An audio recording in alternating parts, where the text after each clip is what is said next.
Hello, welcome back to my channel. আমি কৌশিক আর তোমরা দেখছো কৌশিক সরকার অফিসিয়াল। তো আজকে আমি রথযাত্রা স্পেশাল ব্লগ নিয়ে চলে এসেছি। তো আমাদের বাড়ির কাছেই কিন্তু রথযাত্রা মেলা হচ্ছে।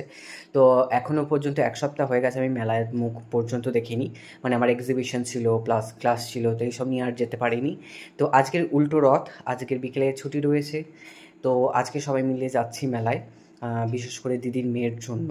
সোনাই কেমন সেজেছে? বাহ, পিঙ্কি পিঙ্কি জামা পড়েছে।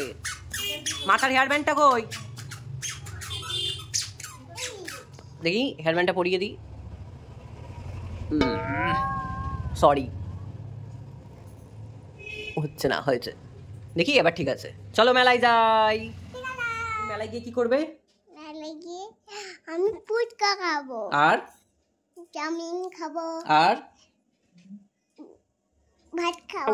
মেলায় ভাত খাবে গিয়ে যায়? মেলায় ভাত পাওয়া যায় না। মেলায় ভাত পাওয়া যায় না তো কি চড়বি বল? মেলা চলবো। মেলায় কি চড়ে লোকে? কি কি আছে ওখানে? দোলনা আছে। এখানে দোলনা আছে তো, আর ঘোড়া আছে। হ্যাঁ, তাহলে দোলনা চড়বো আর ঘোড়া চড়বো। Okay, tata. Tata. A few moments later. তো আমরা চলে এসেছি হরিনাবি রথের মেলাতে, আর আজকের কিন্তু উল্টো রথের জন্য ভীষণ ভিড় হয়েছে। তো এই হলো মেলার মেন আকর্ষণ, মানে রথের মেলার রথ তো তোমাদেরকে দেখাতেই হবে। তো এই হলো হরিনাবির রথ, আর মেলায় ঢুকতেই কিন্তু জগন্নাথ, বলরাম, সুভদ্রার মূর্তি দিয়ে সুন্দর একটি জায়গা সাজানো রয়েছে, যেটা মেলার আরেকটি বিশেষ আকর্ষণ। তো চলো, এগুলো তো দেখা হয়ে গেল, এবার একটু তো মেলা ঘুরতেই হবে। সে যতই ভিড় হোক, এত কষ্ট করে মেলায় এলাম, তাহলে মেলাতে একটু ঘুরে দেখতেই হবে, তাই না বলো? আর আমাদের মেলাতে কিন্তু প্রচুর রাইড বসে, যদিও রাইড নিয়ে আমার তেমন কোনো মাথা ব্যথা নেই, মানে আমি কোনো বছরই তেমনভাবে কোনো রাইড চড়ি না। আর দেখো, তোমাদেরকে বলছিলাম যে উল্টো রথের ভিড়, তো দেখো কেমন ভিড় হয়েছে মেলাতে।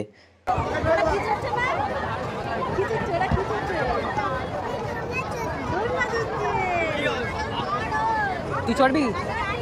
এটা বাচ্চারা চড়ে না। কোনটা? এইটা? এটাও বাচ্চারা চড়ে না। বাচ্চারা কোনটা চড়ে? হ্যাঁ, ও যা দেখার দেখে নেবে। এইটা যাচ্ছি, এইটা ধরতে যাচ্ছি, তাই তো? হ্যাঁ, মা আর এটা নিবি না কেন? কেন মা? আচ্ছা,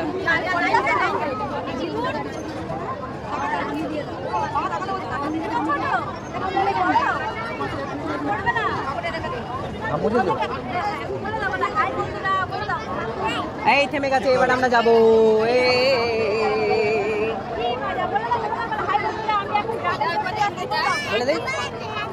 ড্রাগন করতে যাচ্ছি। বলা হয়ে গেছে, বলা হয়ে গেছে। গাড়ি চলেছে।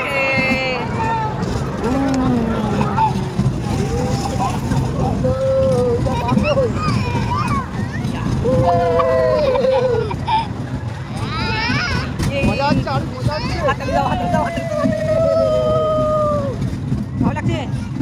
ভালো লাগছে? হ্যাঁ, আমরা ড্রাগন চলে গেছি। মজা পেয়েছি? হ্যাঁ, আবার পরে চলবো। হ্যাঁ, এবার আমরা মেলা ঘুরে দেখি। চলো এবার একটু মেলা ঘুরে দেখি, চলো। সত্যি কথা বলতে, মেলায় গিয়ে বাচ্চারাই তো বেশি আনন্দ ফুর্তি করবে, আর আমাদের বয়সে মেলায় গিয়ে কী বা করবো? মেলায় যাওয়া মানে আমাদের শুধু খাও দাও, একটু ঘুরে চলে আসো, এছাড়া তো আমাদের এক্সট্রা কোনো কাজ নেই। এই খেলাটা জীবনে পারি না, এই খেলা খেলতে।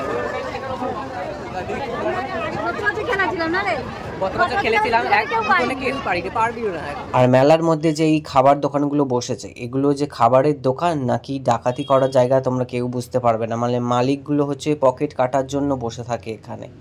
কি আর করা যাবে বলো? সেই জন্য চলে গেলাম 5 টাকার সেলের দোকানে, যেখানে আমার কেনার তো কিছু নেই, কিন্তু ঘুরে দেখতে কে বারণ করেছে বলো? তারপর চলে গেলাম আর্টিফিশিয়াল ফুলের দোকানে, যেখানে আমি কিছুই কিনলাম না। তবে এখান থেকে 2-1টা জিনিস আমার পছন্দ হয়েছিল, কিন্তু তাও কিছুই কিনলাম না। আর পুতুল কেনার বয়স তো আমার এখন নেই, তাই চলে গেলাম ইমিটেশনের দোকানে, যেখান থেকে মায়ের জন্য 2-4টে কানের জুয়েলারি কিনে দিলাম। আর তারপর চলে গেলাম রূপের জন্য একটা চুড়ি কিনতে। দেখি হাতে পর, দেখি কেমন লাগে। তারপর